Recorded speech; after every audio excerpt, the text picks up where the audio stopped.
Lead story in the Post newspaper this morning, surprisingly not, that Hamish Campbell, a National MP, happens to have a faith and someone associated with that faith might be under investigation from the police, but let's not talk about Benjamin Doyle. No, they went with a story about and it sounded, to be honest, slightly dodgy research, and the headline was, "Rape Death Threats Pile Up for Our Female Politicians." Basically, some academics spoke to some female MPs a couple of years ago and they said things were terrible and they got lots of threats. Real story on that it was all about misogyny. Well, I think for anyone in public life and the public eye, and you've heard me recount my stories of being confronted by people and threatened with violence, indeed as recently as Sunday. But over the weekend, for one politician, it got a bit real. Shane Jones and his good lady Dot were at Auckland Airport. Someone come and had a crack and a go, and it ended up, well, there was a physical encounter, which now has people at Parliament and other people saying maybe we need to do more to protect our politicians. And all this comes, to be honest, at a time where Shane Jones and the New Zealand First Party appear to be going gangbusters. So I thought I'd get Shane in to have a yarn about this. Good morning to you. How are you going? Yeah, morning, folks. Yeah, well, the reality, mate, is that politics is an unpredictable business. Yeah. And there's always a capricious dimension when you're interacting all the time with the public, but it is a bit odd to strike at 7:30 in the morning, trying to waddle through the airport and just go home. Yeah. How's Dot? She all right? Oh, yeah, no, she's a robust sort of She is. wahine. Yeah. Okay, so look, Shane, without getting deeply into it, well, how the hell did this unfold? Oh, pretty much as the media had reported it, and Gosh, they got something right. yeah. Well, they had the good fortune to talk to the people involved. Look, I think I did see that the Speaker was toying with other initiatives that he could pursue. It's a virtue that the public can interact with us as politicians. We've always got to be a wee bit vigilant, and the reality is that New Zealand First, I myself, we've run some agendas up and taken it akin to a game of rugby league up the guts, and people I do find are triggered from time to time. So, if you know you're going to strike adverse reactions, etc., just be prepared for it. I tend to not go to the pub anymore because you get a lot of Dutch courage, as you'd well know. I'm sure the media personalities have struck that from time to time. I've got to admit, Shane, I've talked about this on the show occasionally.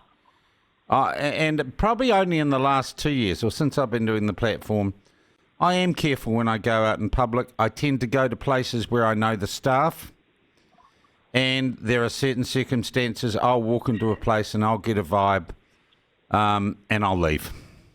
I just leave because I do feel that there's far less predictability about what's an accepted social norm in New Zealand these days in terms of behaviour towards others. Yeah, and I think that there was a wee principle at stake. If relatively modest infractions go on unchecked, then you do unravel the unseen bonds that are meant to govern how people relate to each other, how they bump and grind when you're in a congested public space. And let's face it, people do get very angry occasionally at airports. Their flights are cancelled. Yeah, they can be stressful places. Lose their bags, or it can enhance a sense of stress. But what are public figures to do if you allow the continual creep of abusive language and ongoing?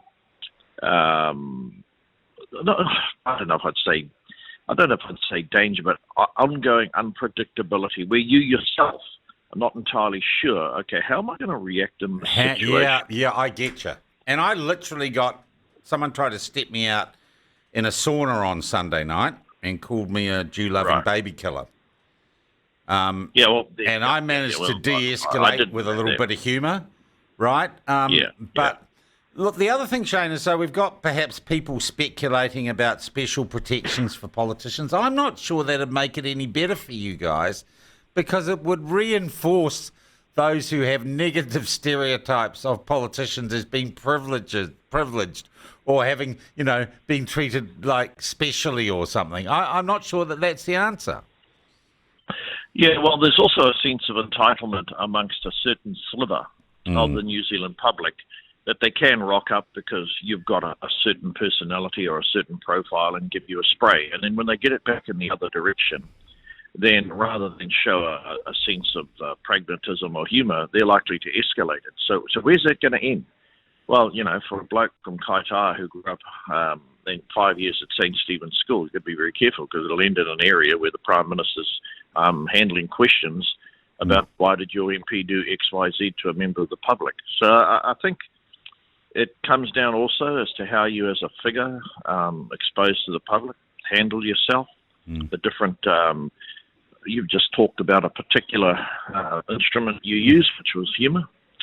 So that's what we're dealing with, mate, that there is a sliver now in the public who, rightly or wrongly, are triggered and they want to visit vent their spleen on you and don't give a hoot as to how you react. It's also bloody hard, isn't it, Shane, saying to people, look, the signal is that we should keep the sort of restraint and respect for each other, even if we disagree with someone in public, when we have, for example, senior lawyers and a judge, for goodness sake, gate crashing a private function and being abusive. Yeah, that was extraordinary, the revelation of all the emails and text messages that was in the paper the other day. Yeah, and this is about the judge who crashed the New Zealand First do at the Auckland Club. Yeah, so that's, as you know, that's going through some sort of judicial process. I've given up following it, to be honest with you. Yeah. But how do you think we just, I don't know, run a campaign? Let's be nicer. Oh, God, it sounds so Jacinda Ardern. Let's be nicer to each other. I don't know if we can put this genie back in the bottle with social media, Shane. That's the real issue. Yeah, no, the real issue is that go any time of the day, there's just a torrent of invective or, I don't know, sometimes it's a lot of boosterism and it just gets negative. But there's a message here. If you are going to be a person or your personality and you're willing for it to be projected as someone who wants to effect change or someone's going to put some difficult and challenging, possibly triggering views out there, then it comes with the territory. Look, I was also going to say I wanted to talk about the polls, the coalition, and, I don't get too obsessed by them like many do and many journalists do. You guys are doing all right for halfway through the term or almost halfway through the term. The latest polls suggest movement's only in the margin of error, but particularly your glorious leader, Winston, and your party seem to be solidifying a place in, if you like, the political stratosphere. And you've had a good few months at the New Zealand First Party. Yeah, I think we've crystallised in the minds of a lot of Kiwis